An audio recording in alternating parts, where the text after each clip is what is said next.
Bismillahirrahmanirrahim. Assalamualaikum warahmatullahi wabarakatuh. Waalaikumsalam. Bismillahirrahmanirrahim. La haula wa la quwata illa billah.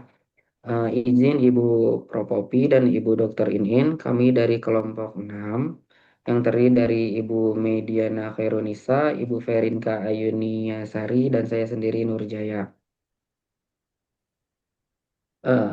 Adapun penggunaan teknologi bahan ajar yang kami buat pada pertemuan sebelumnya yaitu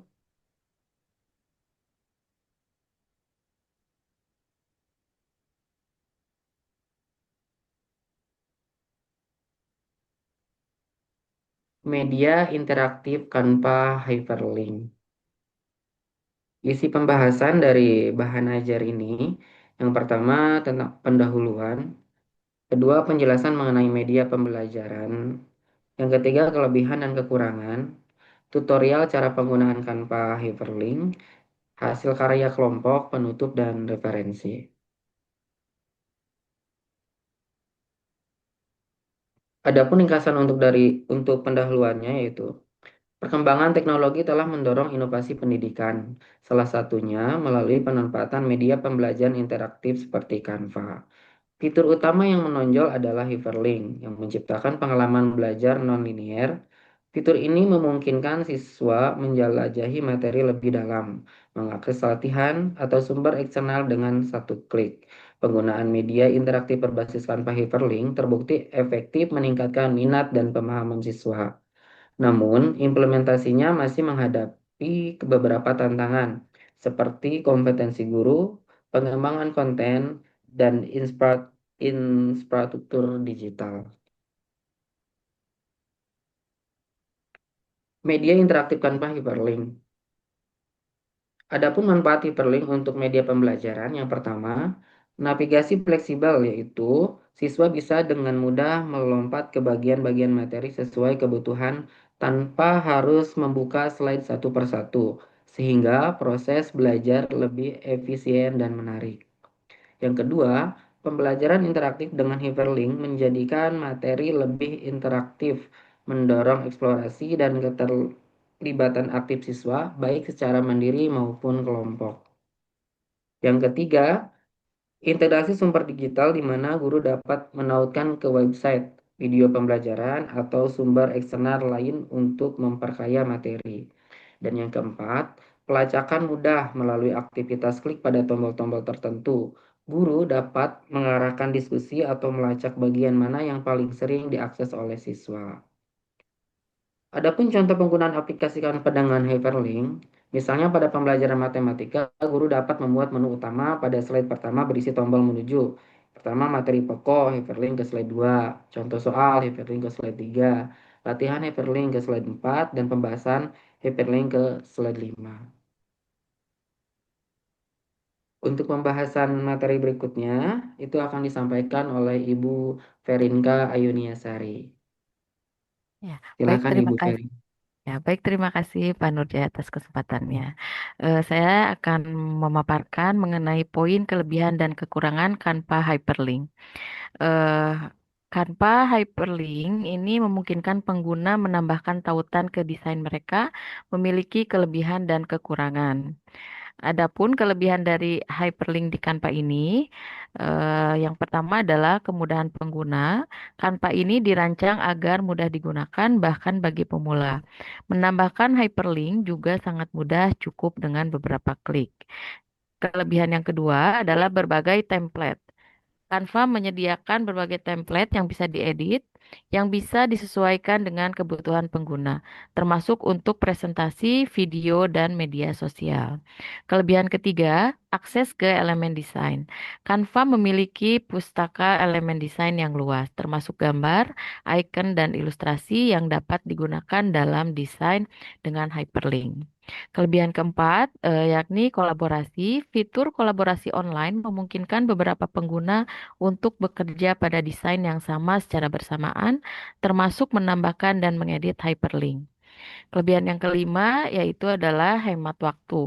Dengan fitur-fitur yang mudah digunakan, Canva membantu pengguna membuat desain dengan cepat dan efisien. Selain terdapat kelebihan, juga ada kekurangan dari Canva Hyperlink, Yang pertama, ketergantungan pada internet, di mana Canva adalah aplikasi berbasis web, sehingga memerlukan koneksi internet yang stabil untuk digunakan. Kekurangan yang kedua itu adalah fitur terbatas pada akun gratis. Beberapa fitur, terutama yang lebih canggih, mungkin hanya tersedia untuk pengguna akun berbayar. Ketiga, navigasi proyek besar. Pengelolaan desain yang kompleks dengan banyak hyperlink bisa menjadi tantangan, terutama dalam hal mencari dan mengelola elemen desain. Yang keempat, tidak bisa mengedit grafik vektor. Canva tidak menyediakan alat untuk mengedit grafik vektor secara langsung, yang mungkin menjadi kendala bagi desainer profesional. Kelima, tidak bisa digunakan offline karena berbasis web, Canva tidak bisa digunakan saat tidak ada koneksi internet. Poin keempat, yakni tutorial cara penggunaan Canva Hyperlink. Di sini terdapat beberapa langkah. Yang pertama adalah buka lembar kerja Canva pada slide presentasi yang akan ditampilkan. Kemudian dokumen telah memiliki 5 lembar desain yang akan disisipi tombol dan link dengan fungsi berpindah ke halaman lainnya. Kemudian masuk ke elemen Canva, kemudian cari tombol lewat pencarian atau search. Sebagai contoh, jika ingin menambahkan tombol tambahan, gunakan kunci play button untuk mencari tombol. Seperti contoh di gambar ini. Kemudian pilih salah satu tombol yang sesuai dengan desain dan sesuaikan ukuran tombol di lembar kerja. Kemudian pindah letak tombol agar mudah dilihat. Kemudian klik tanda hyperlink yang ada pada bar elemen tombol. Pilih lembar yang akan dituju, contohnya memilih berpindah ke halaman 2. Nah, contoh tombol hyperlink seperti ini. Kemudian klik Done. Untuk mencobanya bisa klik present, kemudian pilih icon present full screen. Kemudian pada tombol dan presentasi akan berpindah ke halaman 2. Poin berikutnya adalah hasil karya kelompok. Hasil karya kelompok ini akan disampaikan oleh Bu Maidina. Kepada Bu Maidina, kami persilahkan. Baik, terima kasih Bu Ferenka. Izin share screen terlebih dahulu.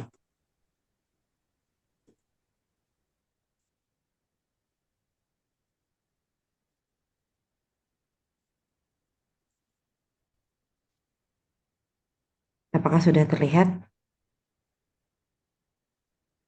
Sudah, Bu. Sudah ya. Oke. Baik, inilah hasil karya kami. Di awal ini kami medianya yaitu petualangan tak terbatas di bidang koordinat. Nah, di sini ada tombol start yang diklik. Kemudian ada penjelasan sedikit mengenai petualangan tak terbatas di bidang koordinat. Bisa diklik lanjut. Nah, di sini ada keterangan untuk tombol navigasinya. Play ini artinya mulai. Kalau yang ini tombol kembali. Ini tombol selanjutnya. Yang ini tombol keluar. Yang ini tombol musik dan yang ini menu utama. Yang gambar rumah. Kemudian bisa diklik lanjut. Nah, di sini ada petunjuk penggunaannya, ada 4.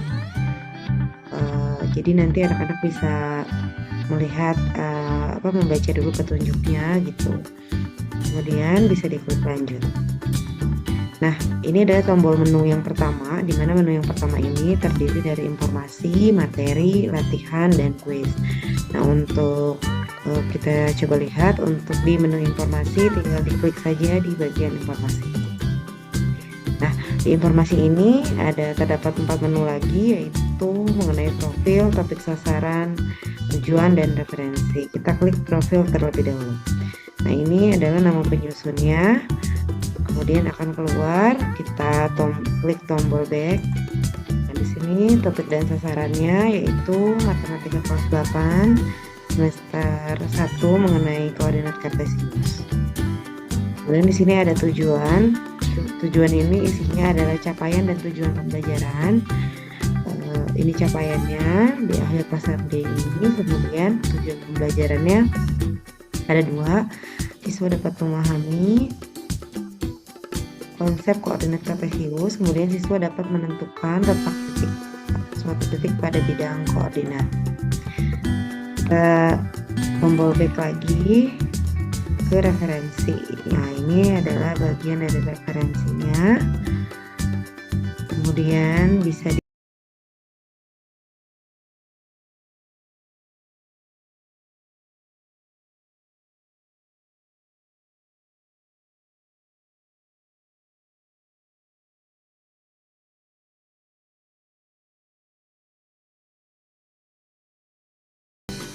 baru di sini kita klik tombol back untuk ke menu utama. Kemudian kita masuk ke materi.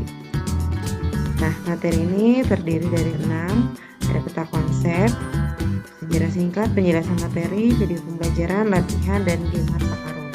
Untuk peta konsepnya, diklik saja di peta konsep seperti ini akan muncul. Kemudian untuk sejarah singkatnya ini,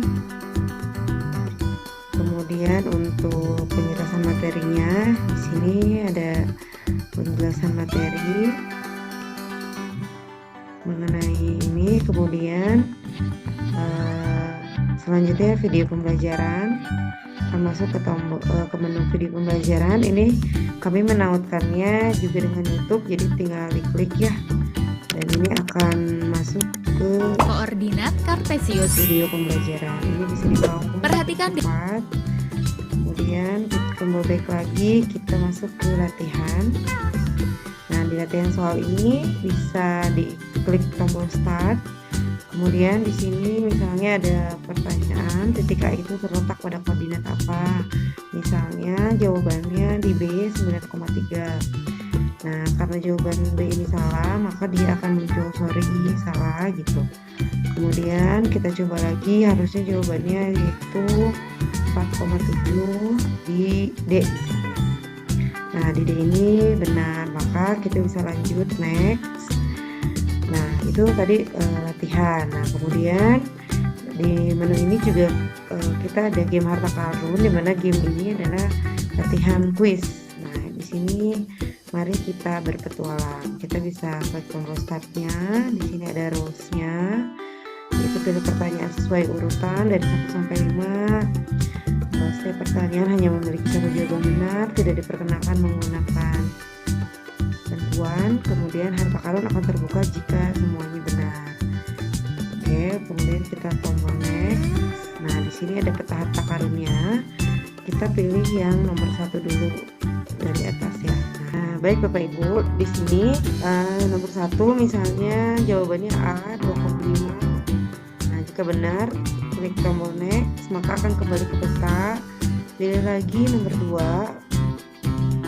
2. Misalnya jawabannya ini salah, next, akan balik lagi ke peta gitu sampai yang kelima. Misalnya yang kelima ini pada gambar di samping titik apakah yang memiliki jarak 4 satuan terhadap sumbu X dan 6 satuan terhadap sumbu Y. Misalnya terhadap sumbu X-nya 4 satuan, misalnya yang C ya, kita pilih titik C. Nah, ini artinya dia sudah menyelesaikan misi gitu. Ya, mungkin itu saja pemaparan hasil karya dari kelompok kami. Selanjutnya saya kembalikan kepada moderator. Baik, terima kasih Bu Mei. Selanjutnya itu untuk penutup. Bagaimana penggunaan aplikasi Canva dengan fitur hyperlink telah terbukti memberikan kemudahan dan meningkatkan interaktivitas dalam proses pembelajaran matematika. Media ini tidak hanya mempermudah guru dalam menyajikan materi, latihan soal, dan pembahasan secara sistematis, tapi juga membantu siswa untuk memahami materi dengan cara yang lebih menarik dan interaktif. Meski Canva memiliki beberapa keterbatasan seperti kebutuhan akan koneksi internet yang stabil, serta sejumlah fitur premium yang hanya bisa diakses pengguna berbayar, namun kemudahan penggunaannya, keberagaman template, serta fitur kolaborasi menjadi keunggulan tersendiri dalam membangun media pembelajaran digital yang kreatif. Harapannya, pemanfaatan Canva sebagai media pembelajaran interaktif pada menjadi dapat menjadi inspirasi bagi pendidik dan mahasiswa untuk terus berinovasi dalam mengintegrasikan teknologi ke dalam kegiatan belajar mengajar. Semoga karya dan pengalaman yang diperoleh melalui tugas ini dapat memberikan kontribusi positif bagi pengembangan pendidikan di era digital, serta mendorong terciptanya suasana pembelajaran yang lebih aktif, menyenangkan, dan bermakna. Jika terdapat kekurangan, kami mohon maaf dan terbuka atas saran maupun masukan demi perbaikan di masa mendatang. Baik, demikian pemaparan materi dari kelompok kami. Mohon maaf apabila dalam pemaparan masih banyak kesalahan dan kekurangan. Jika ada yang mau didiskusikan, silakan tinggalkan di kolom komentar. Terima kasih. Wabillahi taufiq wal hidayah. Wassalamualaikum warahmatullahi wabarakatuh. Waalaikumsalam.